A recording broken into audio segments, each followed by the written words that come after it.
कर्मा धमाका DJ remix सुनने के लिए हमारी YouTube चैनल डीजे मनोज नया टोला को सब्सक्राइब करें दोस्तों।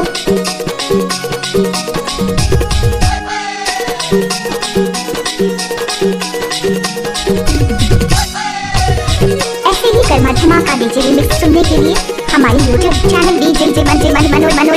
मनोज नया टोला को सब्सक्राइब करें दोस्तों। नवा नवा तुरे दिखत टनाटन सुनते सलवार तुरे दिखे झमाझम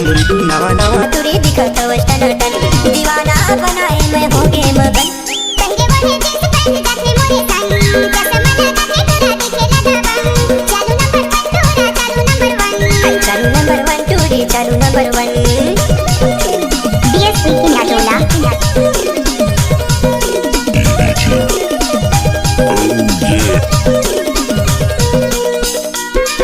DSP की नाटोला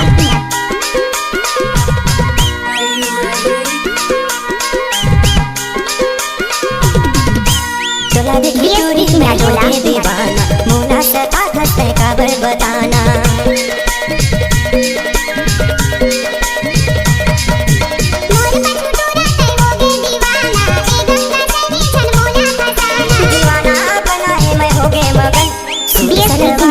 दिखे झमाझम नवा नवा तुरी दिखत टनाटन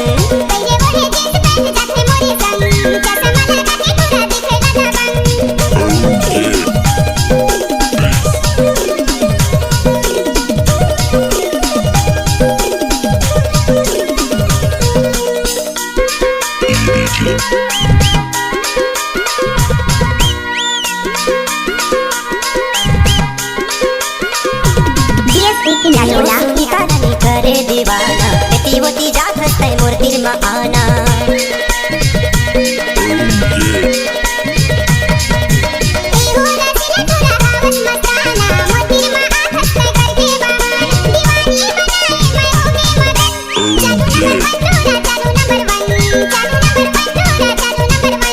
चालू नंबर 1 टूरी चालू नंबर 1 चालू नंबर 1 टूरी चालू नंबर 1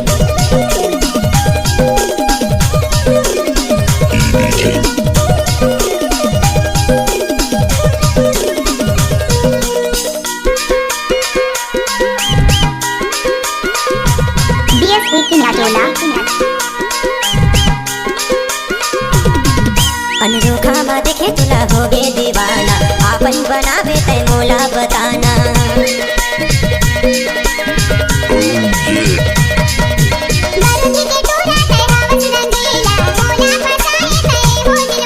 दीवाना बनाए मैं होगे मगन सूट सलवार तुरे दिखे झमाझम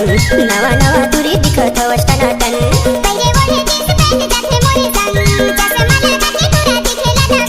दीवाना बनाए मैं होगे मगन चालू नंबर 1 टूरी चालू नंबर 1